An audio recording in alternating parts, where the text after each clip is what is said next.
Operasi Up Moskona yang cari Ibtu Tommy di hutan Papua dihentikan, ini penegasan Jenderal Johni. Kepolisian Papua Barat menghentikan operasi Alpha Bravo Moskona dalam rangka pencarian Ibtu Tommy Samuel Marbun yang hilang di Sungai Rawara, Teluk Bintuni. Mantan Kepala Satuan Reserse Kriminal Polres Teluk Bintuni itu hilang saat melakukan pengejaran terhadap Tentara Pembebasan Nasional Papua Barat Organisasi Papua Merdeka, TPNPB-OPM.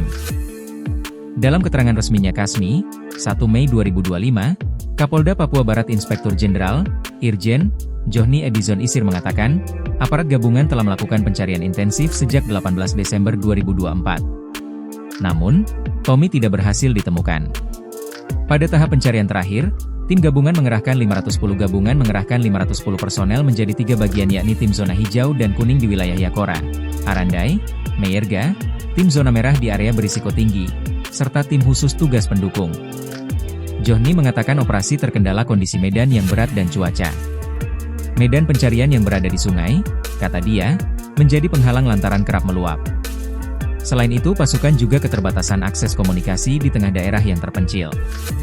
Ibtu Tommy Samuel Marbun dinyatakan hilang saat melakukan penyeberangan di sebuah sungai di distrik Moskona pada Rabu, 18 Desember 2024. Saat itu, Tommy dan rombongan dikabarkan sedang melaksanakan operasi gabungan untuk memantau aktivitas pentolan TPNPB-OPM, yaitu Martin Aikingking yang masuk dalam daftar pencarian orang, DPO.